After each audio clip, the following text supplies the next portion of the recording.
I'm sure we are all excited for the first learning session of the day with the topic of integrating social impact films to enrich virtual exchange projects and take students' engagement to the next level. With great pleasure, I would like to invite Janice Sestan. Janice is an experienced educator at Douglas College in Canada, specializing in communications and global citizenship. Janice is passionate about enhancing students' global, intercultural, and linguistic competencies through practical and innovative learning approaches, such as communicating in virtual learning environments. Let us collectively offer our warmest reception. Please, ma'am, the stage is yours. Thank you very much. And hello, everyone. I'm so pleased to be in this virtual space with you today. And I'd like to introduce my presentation to you with this title, Integrating Social Impact Films to Enrich Virtual Exchange Projects and Take Students' Engagement to the Next Level. So I know that is a long title.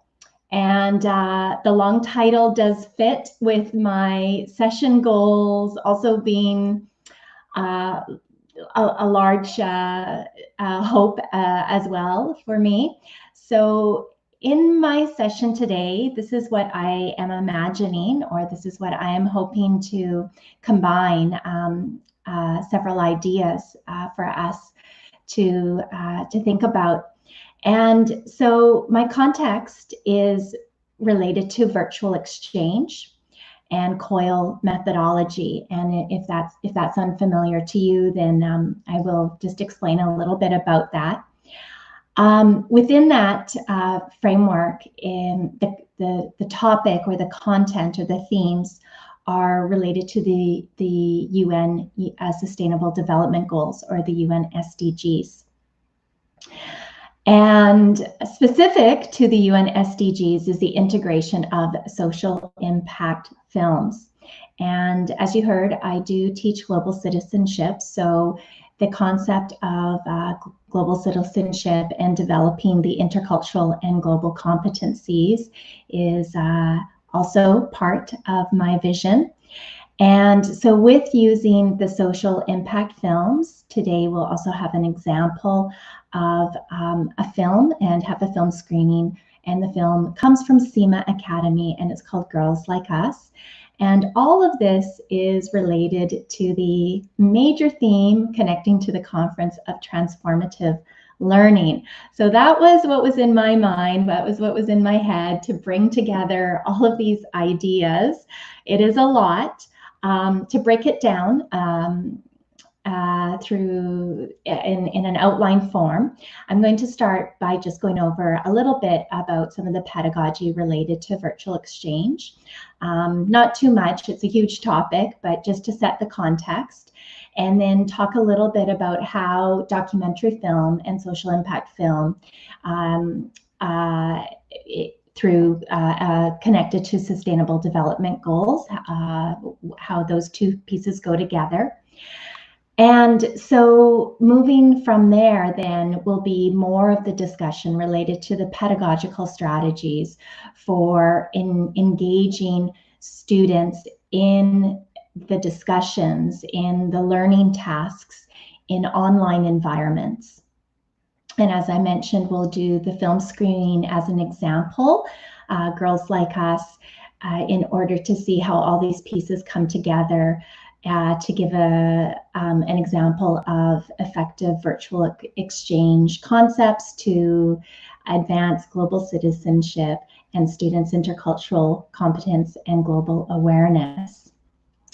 So let's begin then with my main point of the presentation here is really to emphasize that the power of film in a virtual exchange setting is a great conduit for students to foster their global citizenship skills. They're fostering their empathy and their critical thinking, and increasing their global awareness. So I would like us to keep in mind that when students are in positions where they are not able to be in face-to-face learning situations in a virtual exchange environment, that they are in different geographical locations,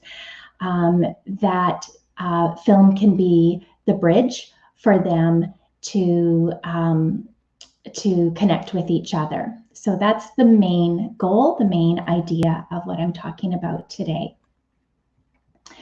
So beginning with some just brief background about virtual exchange. If you have not heard that term before, essentially what it means is the idea of having online interactions between students who are not in the same geographical location.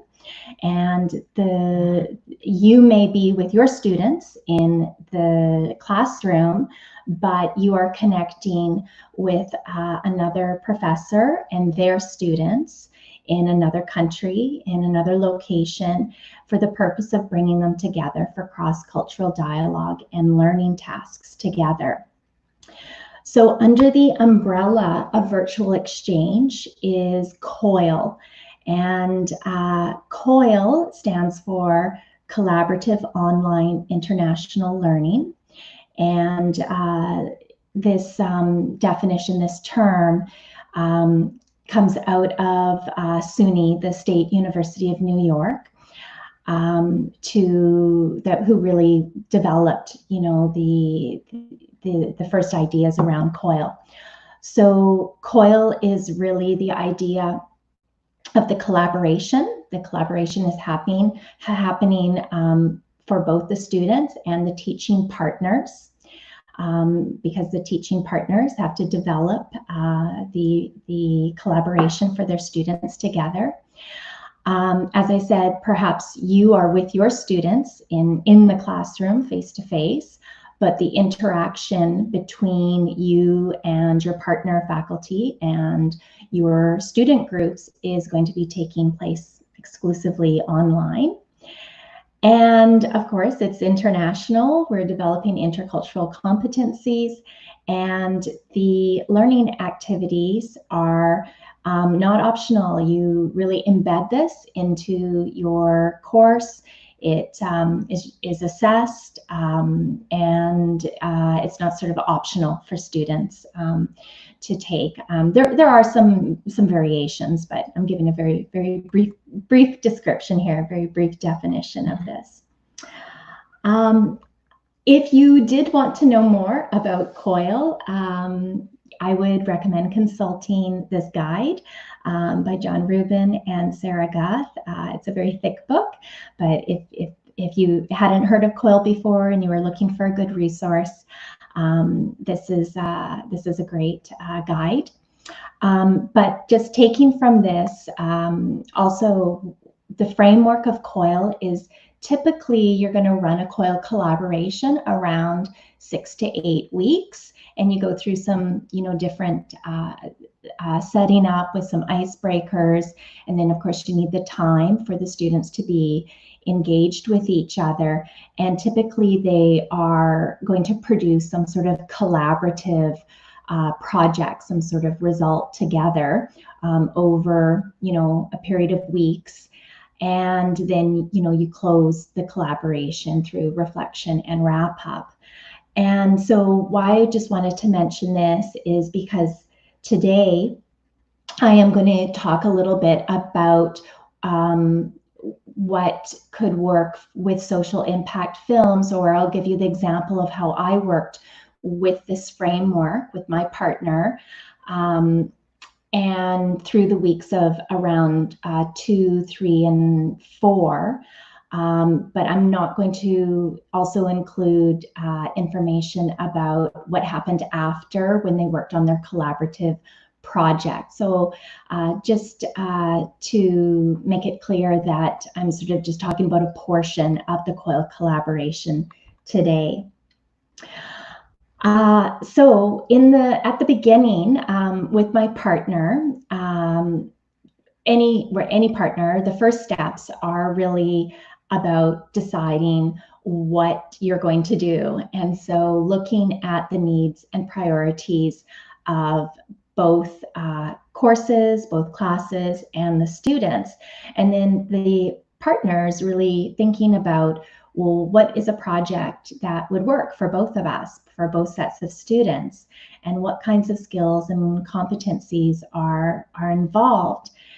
And then there are, logistical questions like, well, how will our students engage with each other? And what sort of technology can be used? And what about a time zone difference? How is that going to play into things? Because if this is virtual and we're trying to get our students to interact, yes, there's options for setting up some synchronous time, but if there are large time zones differences, that becomes more difficult. So I'm just going to tell you a little bit about what my situation was. So I'm here on the west coast of Canada at Douglas College in New Westminster. And my partner was over in Kyoto, Japan at the Kyoto University of Foreign Studies.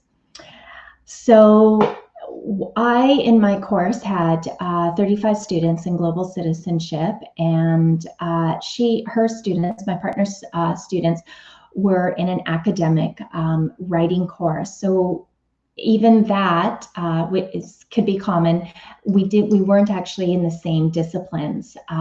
So COIL can also often be interdisciplinary situations as well. It was really up to us to figure out, could we design something where the learning outcomes could serve both these groups in some ways.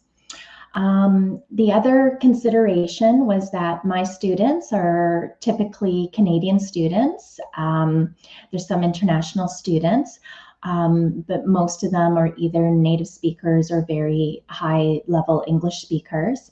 And the Kyoto University of Foreign Studies students are primarily Japanese students, few international students, and maybe more intermediate to high intermediate levels of language. So taking in all of this consideration, what we landed on as our common area was the fact that we were both using the Sustainable Development Goals.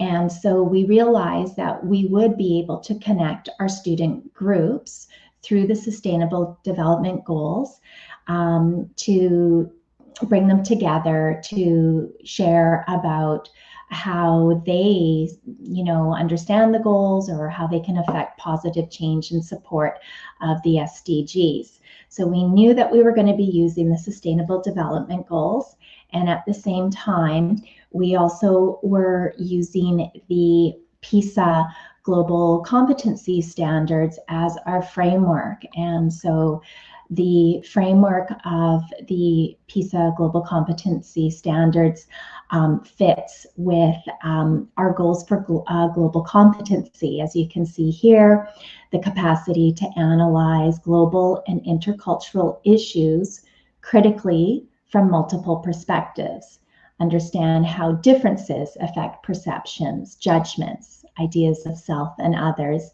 and to engage in open, appropriate, and effective interactions with others from different backgrounds on the basis of a shared respect for human dignity. So with this framework in mind, we started to then figure out, well, what is it that we would be able to do? But let's not forget, we're now realizing we have a 16-hour time difference.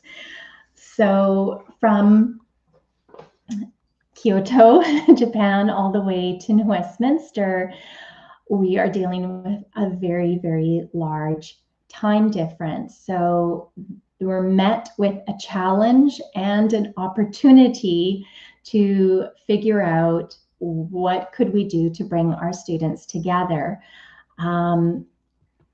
We knew it was going to have to be asynchronous, that it would be much too difficult to figure out a common time that our students would be able to meet.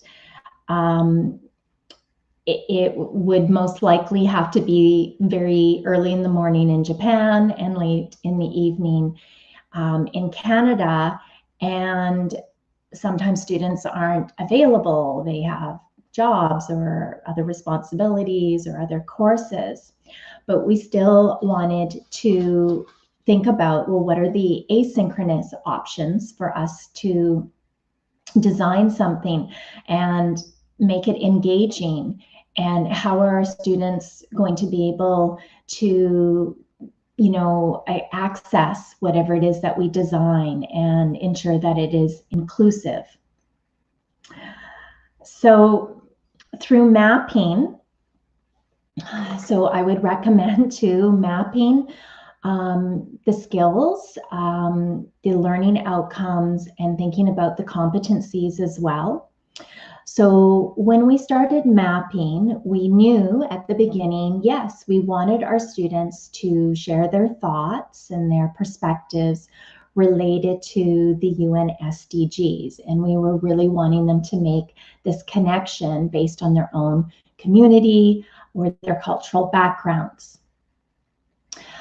This would then in turn help for them to gain a broader understanding of the global issues and how different communities approach and experience these challenges. And through that understanding and through that sharing and through some critical thinking and reflection, the skills of developing empathy and a deeper understanding, more cultural awareness, understanding the interconnectedness of the SDGs, of global problems, what would be the natural, next step for them to move to. And from that, we could then realistically think that they could relate this back to their own communities in terms of contributing to positive change or solutions or involvement, and maybe not just to their communities, but maybe to the world as a whole. And this would in turn develop a good sense of global citizenship.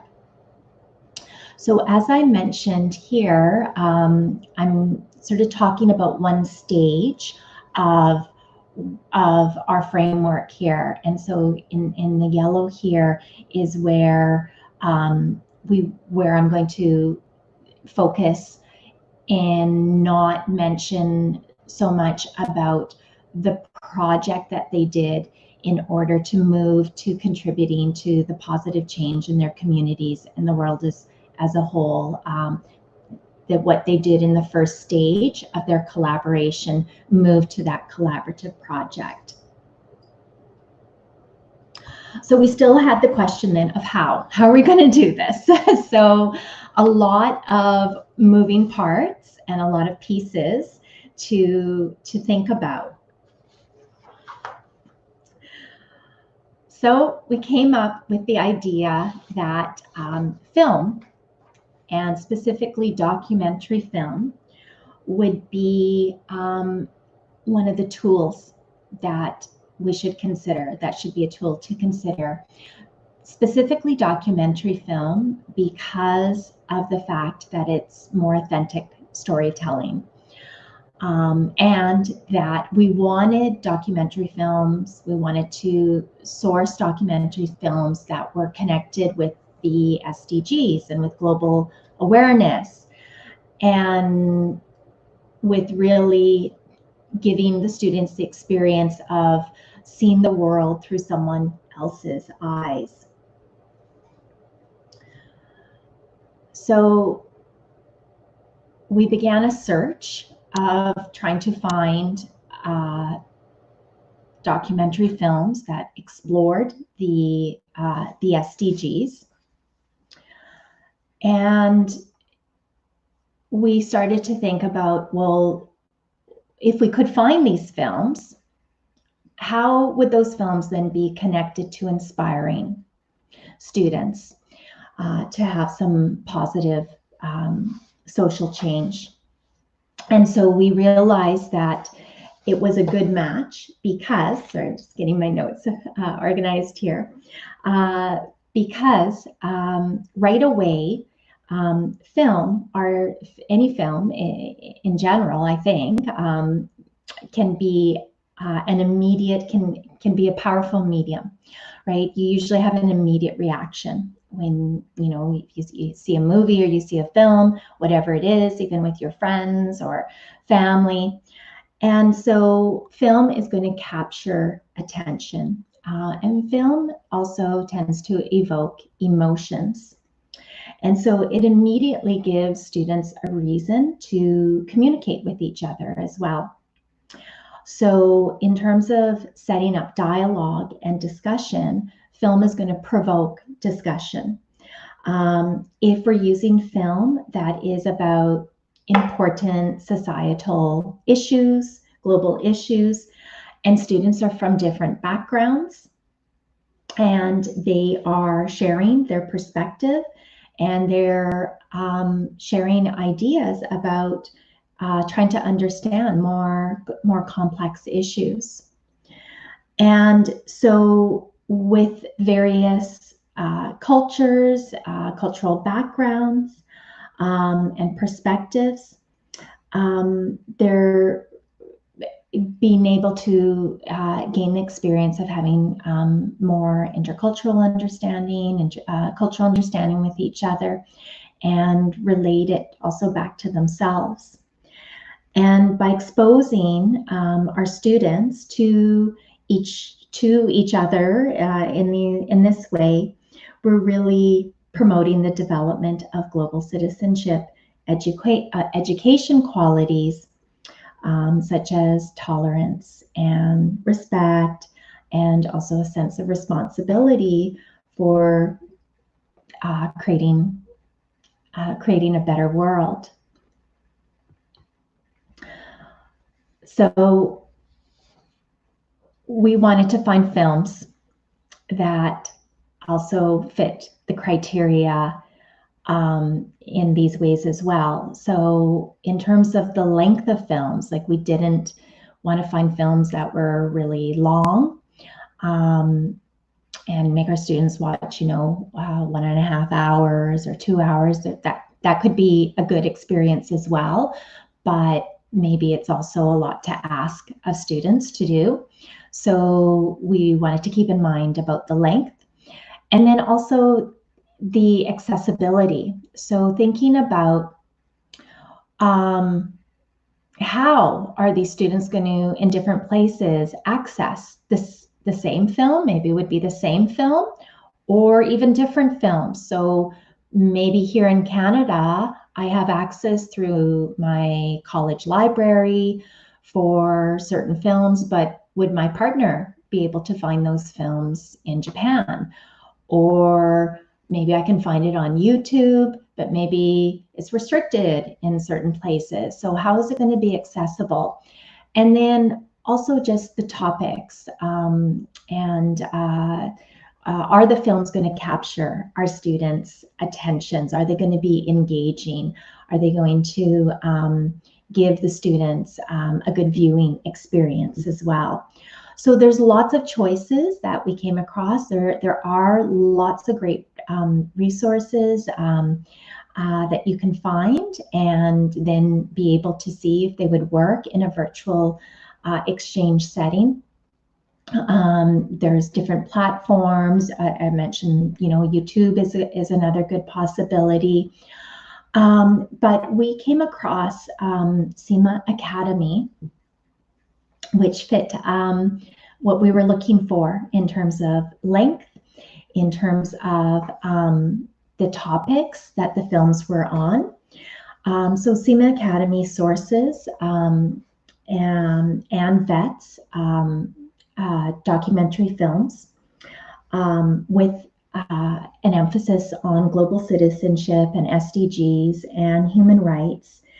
And so they had a good selection of films, and what we were able to do was use the CIMA Academy as a way for our students to access the films. At the same time, SEMA Academy was also, they had their own SDG challenge for educators that was available for any educator to take on. And so we looked at the SDG challenge and the lesson that was developed and thought that we could make it fit for a virtual exchange context. And so as you can see here, SEMA Academy actually curates the films and also organizes them in according to the SDGs. So this was like a perfect fit for us. So this is why we chose SEMA Academy out of some of the other choices. So after we had decided on this platform and that our students would be able to view these films, that there was films of different lengths, there's films that are from, very short periods of time, 5, 6 minutes, 8 minutes, to longer periods of time, 30, 40 minutes. And that they would be able to select films related to SDGs that they are interested in. So what we wanted to do is not have the professors decide on the films for our student groups, but instead have the students find what they were interested in as well. So in a virtual exchange situation, logistics become important as well. So in terms of how are the students going to work together, the preferred method is to put them into smaller groups. So we would take 3 students from my course, from my group, and 3 from Kyoto, excuse me, and put them together into a small group. And they would go through some icebreaker tasks, as I mentioned, to get to know each other. And now they're moving into, they have access to films through SEMA. And how are they going to discuss? So what are, technologies that they can use to discuss? Again, maybe there's other choices. Some people have access to different tools. The tool that we chose was Padlet, because it allowed, again, all our students to use it, and we could set up Padlets quite easily. So if you are familiar with Padlet, it's a tool that a lot of educators use in different ways to post and to share, and to have students be able to share information all in one space. So Padlet worked well for us to set up what we wanted the students to do. But you can't just go and say, okay, students, go watch films and have some good film discussion.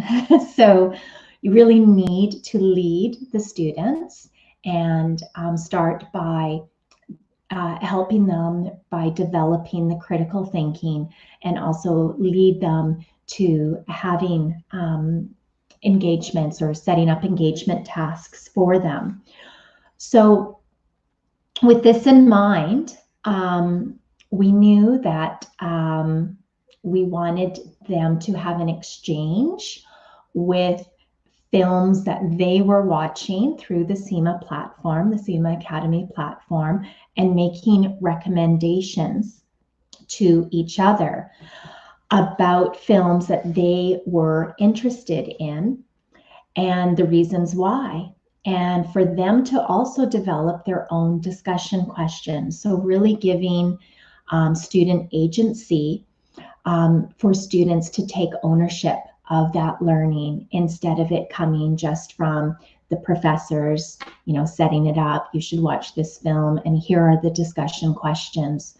So again, being able to set that up for students, don't just say go choose films and make up some questions, It again, thought has to be put into preparing the students for these tasks.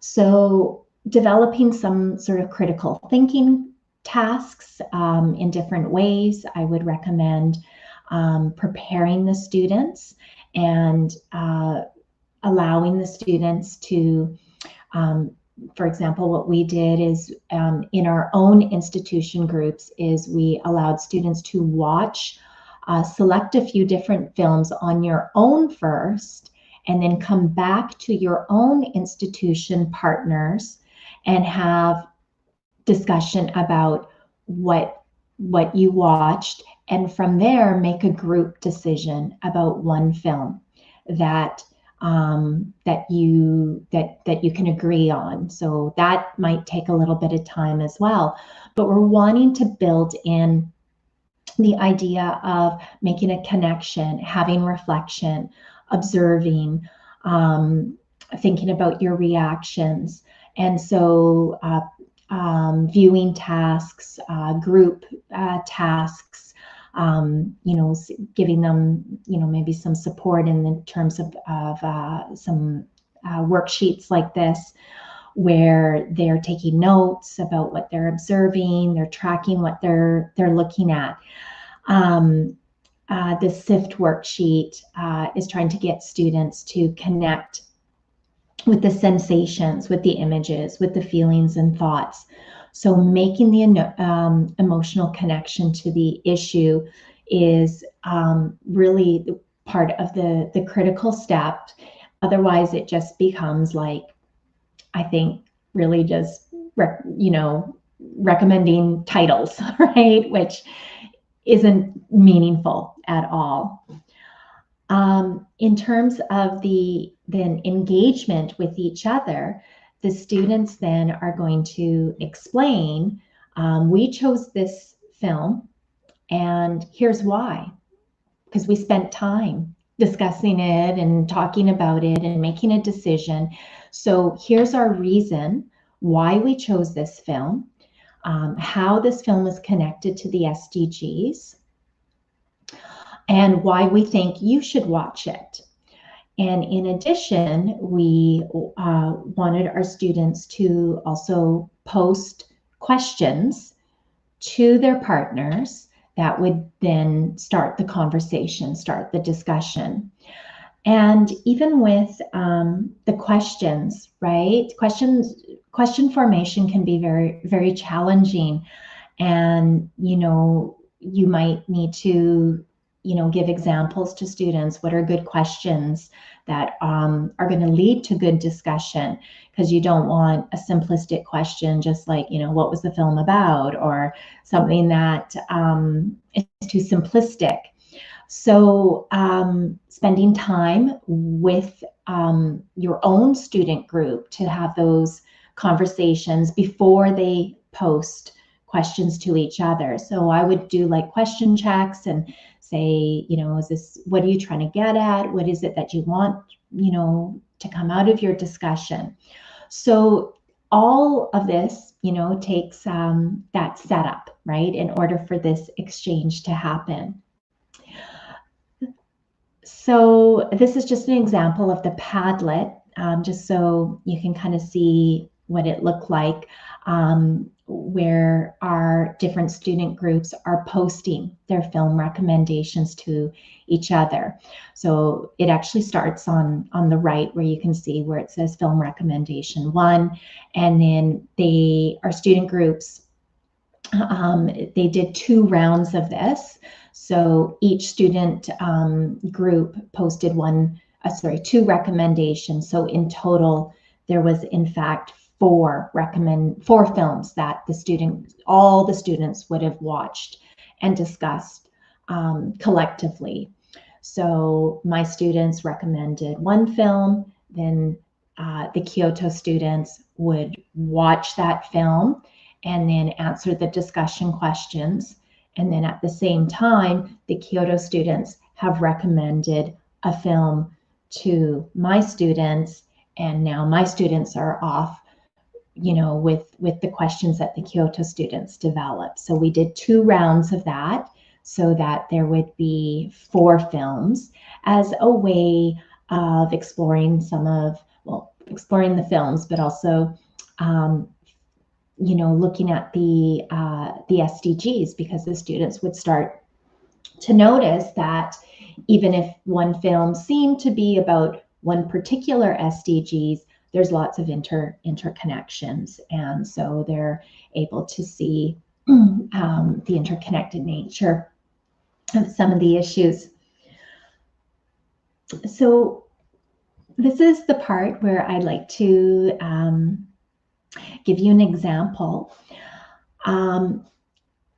Inevitably, some SDGs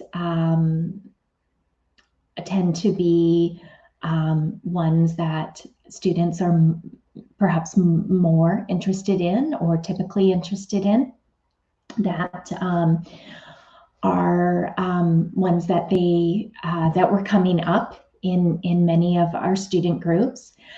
And one of the films also sort of kept appearing in a lot of our student groups as well. And it was this film called Girls Like Us. And so here's just the blurb about Girls Like Us, the director, C. Dallas Golden. And Girls Like Us is a film, a documentary film in Tanzania. So women are expected to stay home, cook, clean, and take care of children while their husbands are away at work. Like a typical teenager, Winnie needed an outlet for her curious mind, and in 2013, she joined Apps and Girls, an organization that teaches young girls how to code their own websites. So you can see this film is 9 minutes and 24 seconds. It comes from Tanzania. And so as an example, I'll show you then what, as an example, what the student group would, if they had chosen this film, what they would have done with it. And then we'll take a look at their questions as well. So this comes from the students. So this I've just rewritten, but these are this one of the student group's words. So in terms of making the recommendation, they would write up. Okay, so that was the blurb about the film, right? That they would have gotten off of SEMA Academy, right? It was, to let them know what the film was about. But now they want to tell their partners in Japan, hey, here's a film that we think you should watch. So this is how they expressed it. So Girls Like Us shows us how in certain countries there is not a great opportunity to study for women. Many times there are people with a great capacity to study who can be a source of inspiration for other people. It also makes it clear that those who want to fulfill their dreams must fight for opportunities and achieve them. We decided to share this video in order to raise awareness, among others, about the importance of women's studies in countries with fewer resources. So that's what the student group wrote. And I think maybe you can agree. Doesn't that sound intriguing and interesting? Would you want to say, yes, I think I'd like to watch this film and learn a little bit more? And then here are the examples of the questions. Okay, so we're going to put ourselves in that role of here's what's being recommended to us. So we get this reason, okay, so raising awareness about the importance of women's studies, the idea of being a source of inspiration, fighting for your dreams. And so before we watch this film, let's just take a look at what the questions are that the students came up with, that they wanted their partners. Okay, we're going to put ourselves in that role, like as if we're going to think about these questions too. So how can technology improve these girls' lives? How can civic engagement empower women and girls? How can mentoring others also change lives? How does your country value gender equality when formulating public policies? And how do you think that this concept could impact the whole country and maybe the whole world? So I think these students did a good job of thinking of questions that are going to produce some interesting responses from their partners that they're going to then learn about their reactions, or they're going to hear about the issues that are connected to the film, but from the perspective of their own cultural background or their own context as well. So what I'd like us to do, so we're going to keep these questions in mind. We're going to come back to them, but maybe if you can just take a look at them before we begin. But we are going to have, so the film is 9 minutes, so we're going to have the film, and then we're going to come back to the questions and see what our responses are. So I'm just going to stop sharing this now, because we're going to get the film set up. Great. Here we go.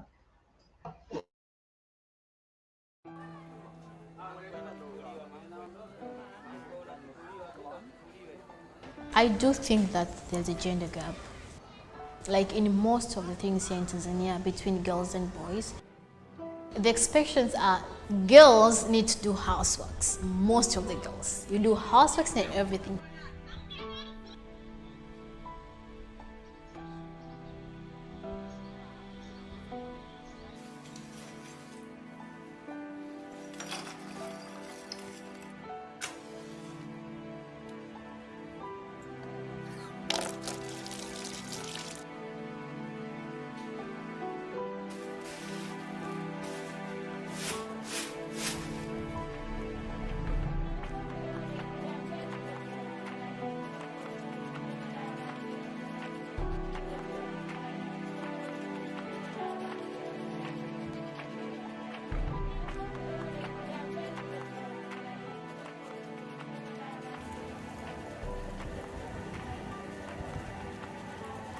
Ups and Girls is an organization investing in the future of Africa.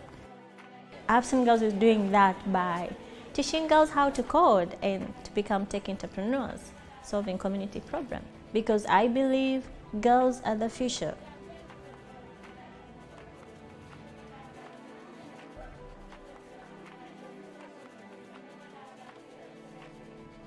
My name is Winnie Godlove Etmas Msamba.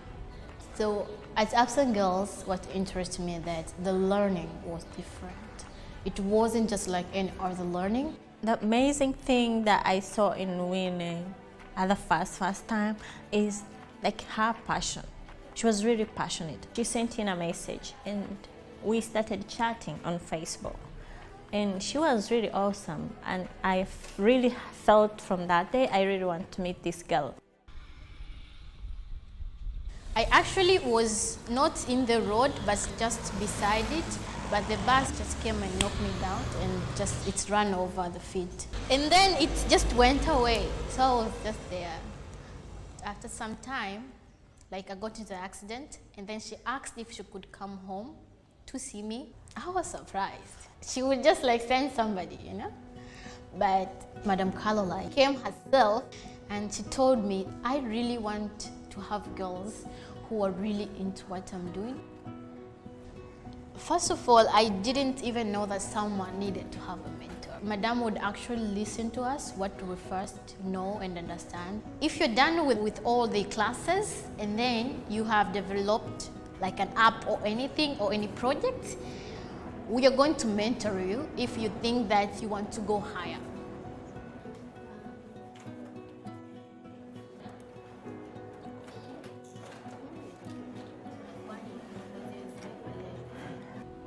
The biggest challenges that we face as Ups and Girls are the resources. We don't have enough computers.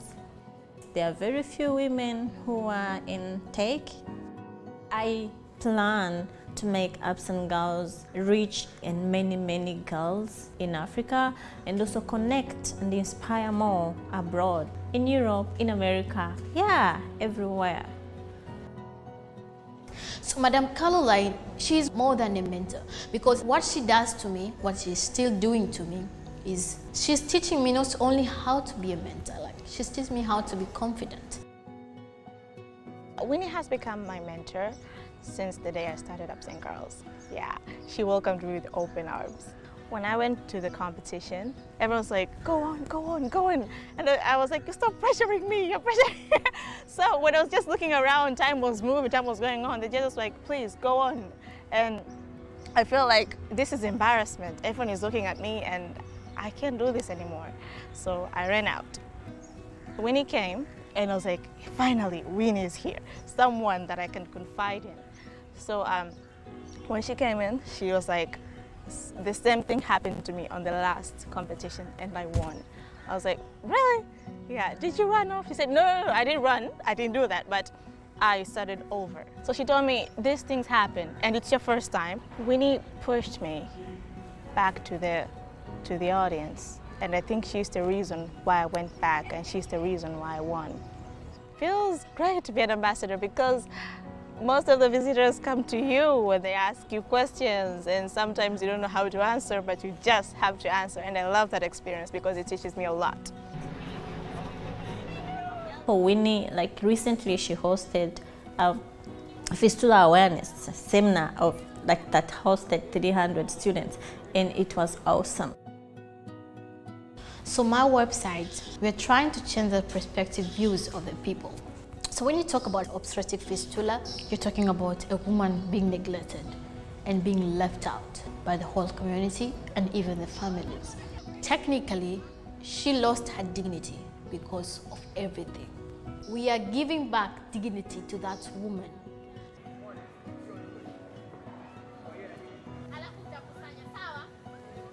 When a girl comes to my program, it's my goal and my job to help them like achieve what they really want to do. Like seeing a young girl just develop from just an ordinary girl to like a role model to people, it's really success. And I'm sure, right now I'm sure that I have the best job in the world. I feel like being these girls' mentor and knowing that because of me, that's why they've been able to do all this. It's like so humbling and I don't know, I just like thank God for helping me to do this. Yeah, because I don't know how I can say, but I can't say like I feel so great. I think it's more than that. Mm-hmm. So being able to be an inspiration for people, it makes me feel like I'm doing a good job. Seeing many students inspired by her. I was seeing them like she was crowded by many girls and some of them were like, I want to be like her. I felt very proud and I'm happy with what I'm doing.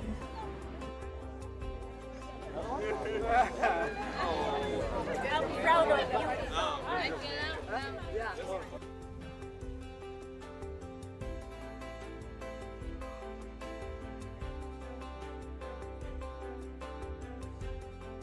So when I saw it, Rapid Leadership Academy, like this is everything that I need all at once.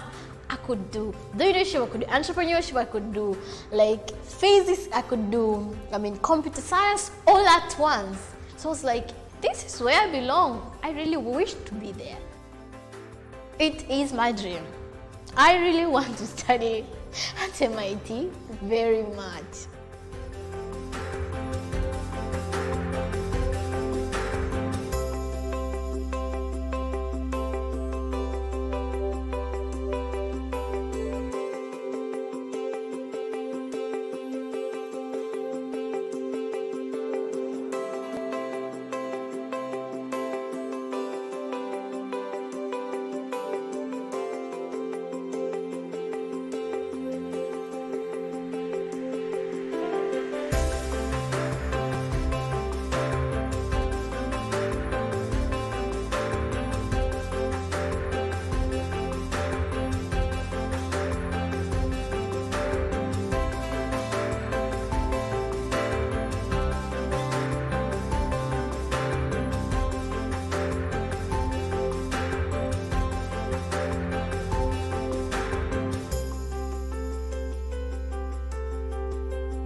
Okay, so that was Girls Like Us, and I hope you enjoyed that and also got a sense of what a social impact documentary film experience was like for our students. And maybe you also can see why that particular film was a popular choice.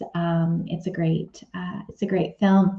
So what I'm going to do though is I'm just going to put those questions back up that the students came up with. Sorry, let me just do that again. Oops, sorry. View. And there we go.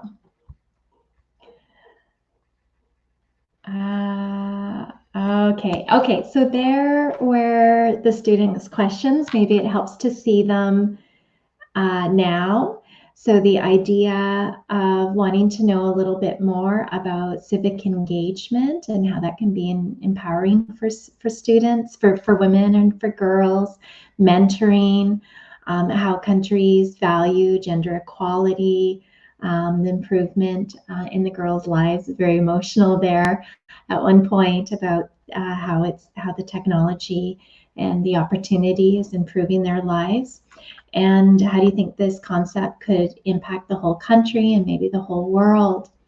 So with those questions, and maybe you have some responses yourself, I would love to hear them as well, if you want to share those. But I will show you a little bit about how our students responded. So this was then just off the Padlet, to give you an idea of the kind of engagement and dialogue that the students had. So from this film recommendation, the students were able to really start to talk about the issues, their impressions, what they were thinking about. I didn't know that organization. Yeah, not many people would, right? It's good. If people can master a skill, the country will be better. Okay, it's an amazing film. The movie's about SDG 4, right? They're really connecting with what happened in the film, some of the issues related to poverty, discrimination. So the discussion that can happen even online is very encouraging, that the students want to talk about these issues and they want to learn from each other. So using then the UNESCO's 4 Pillars of Education framework, this is just a point where I think it's good to take a look at this as being very fitting. The idea of learning to know, learning to do, learning to be, learning to live together, and having being able to see an opportunity for that to happen with your students, knowing, maybe doing, living together. They're watching a film about another part of the world and they're discussing it with people in other parts of the world. It's really highlighting an interconnected element for them. So I really saw this as a way that can impact the competencies that we were trying to get at. The films engage students immediately. It's a conduit. It creates a reason to connect. It doesn't matter where you are. If you watch the film in your own country, you have other people that you're going to engage with in another part of the world. It gives them a reason to connect.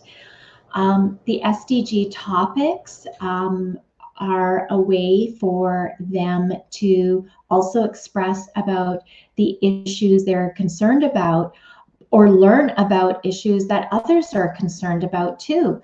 So if they thought, well, I don't really know much about that issue or that topic, and now they have the opportunity to learn about it from discussion or from hearing about what their own classmates and their classmates in the other institution as well. The reflection, the sharing, perspectives. It's developing their capacity to examine their local context, their global, to look at intercultural issues. And it's giving them the opportunity to practice interacting with people from different cultures, and from the PISA framework here, to act for collective well-being and sustainable development. So the takeaways that I would say from that I wanted to do for this session would be considering how you're going to curate films, right? Like I said, there's lots of different choices out there, but you want to, think about curating relevant films, consider the access, consider the logistics, and setting everything up. Developing those frameworks around critical thinking. How are you going to encourage students to think critically and engage so that it just doesn't become like watch this, watch that, but it becomes more thorough? And so developing those tasks where the students can reflect, where they can build their empathy, where they are practicing perspective taking. And eventually, like I said, this time through the film discussion led to a collaborative project where they then created a presentation together to connect to real world actionable steps. And so it kind of brings my presentation to the end here, but I would share these resources if you are interested in any of these aspects that I mentioned. So in terms of virtual exchange and COIL, SUNY, so State University of New York, has that would be a great starting place. The OECD PISA documents and SEMA Academy are some really good resources that bring all of these elements together. And so I am going to just stop sharing for now and see if there are any questions or any further discussion that anybody would like to engage in at this point. Thank you very much.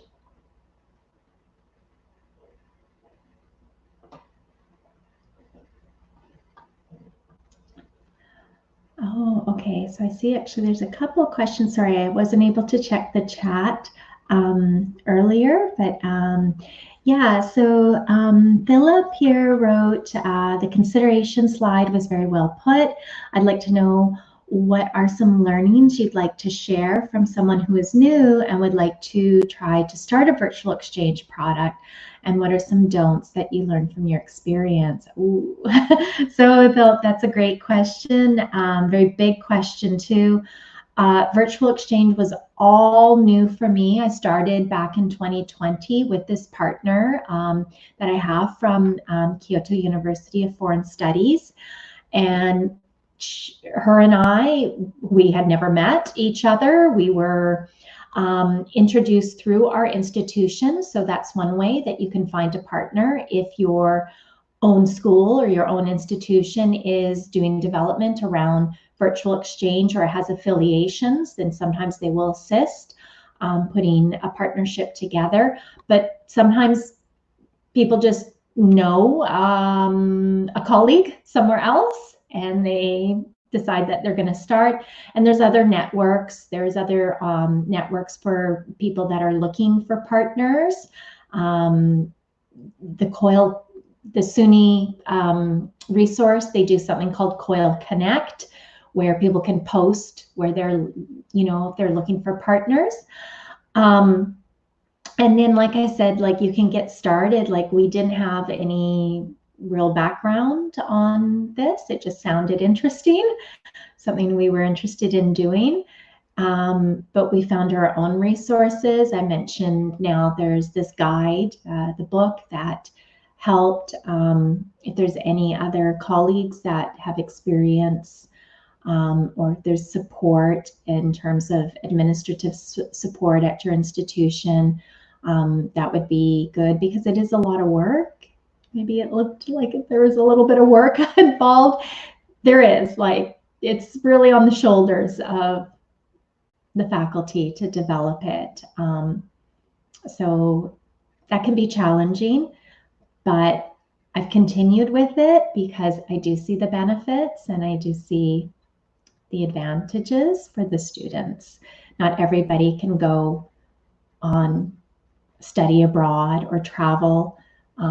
My students from Canada, a lot of them are not going to go travel to Japan. They can't afford it, it's not convenient, it's very far away, whatever the reasons are. And yet they had this experience where they got to know students in Japan. What are some don'ts? Some don'ts I would say, is give yourself time to develop the project with your partner before launching it. So we kind of worked several months in advance to have these discussions with each other in terms of figuring out our framework and our learning goals. And I think some people think maybe you can get it off the ground really easily, and maybe that's true. Maybe it can go depending on what you're doing, but I think I would recommend taking time, like sort of planning like a semester in advance at least. So I hope that answers that question. And then, was language a challenge in the exchange? Yes. In case there's a language barrier, do you have any suggestions of how does one overcome the challenge? Yeah, so as I mentioned, there was a language difference between my students and the students in Japan. English was the language that we were using, and all of the students had at least an intermediate level of language. But I really think that actually, because it was asynchronous and because the students were posting and communicating through their writing, that took the pressure off of any students who were feeling less confident about their language skills or feeling shy about speaking to students who were maybe native speakers, because they had the time to, write and develop their responses. So there wasn't as much pressure in that case of, speaking spontaneously. Now I have done this collaboration that I've just talked about. I've just been talking about Japan, but I have done this collaboration also with a partner in Mexico. And our time difference between Canada and Mexico is less. It's only a couple of hours. And so the students do have the opportunity to arrange a time to meet with each other. And so adding in the, a virtual meeting, a Zoom meeting, can also be, a great addition. And it really helped in some ways the students connect with each other. It's hard when they just do everything online and they don't get that chance to, see each other or hear each other. But when there's the students in Mexico, their level of English was maybe a little bit higher as well. So I think I talk to my students before we begin about aspects around intercultural communication, thinking about how you are communicating with people whose first language is not necessarily English, that we have to, write clearly, don't use slang, write in ways that, everybody can understand. So we go over a little bit about how we can be more successful in our interactions with each other. So I hope that answers that question, because yes, there was a bit of a language difference. And then maybe we have time for this question. How do I identify which partners would be suitable for us to do virtual exchange projects with? Yeah, I think that, like I said, you might just have an interest in virtual exchange. So you're just kind of cold calling and looking for a partner. Like I said, it was through my institution. So my college already has affiliations with institutions in different places. And I had already done, I had a connection with Kyoto University of Foreign Studies from a previous role I had been in the college. So I just, knew a little bit more about that university, but I didn't know anyone specific there to work with. So they, our institutions reached out to each other and made the introduction. And then just by chance, my partner and I, we just kind of hit it off. We found that we had a lot of similarity, and because of that, we worked well together. I feel like it was great. It was lucky. I know that sometimes the partnership can be difficult. You are also, as a professor, going through your intercultural experience, because you're working with someone that you haven't met in another context, and you're maybe using cross-cultural communication skills too, if you come from different cultures and different backgrounds and different languages as well. You might want to pick partners that you have the same discipline in, because that might be a little bit easier. I know there's a lot of COIL projects around language exchange as well. So different language groups partnering and using the target language in an exchange way. That I think that can work and be successful. But sometimes, it comes down to, seeing if it's a good fit in terms of your learning goals and your learning outcomes. And I don't know if there's any other questions, or if that kind of brings us to the end. I'm not sure. Anne, maybe you can guide a little bit here. I think there are no more questions. So thank you very much for your very insightful presentation on the topic. I really loved the documentary that you showed. That was very moving to me. And we have learned a lot from you during the session. So we really greatly appreciate your attendance, and together with everyone present in the session. And we look forward to seeing you in the next sessions too.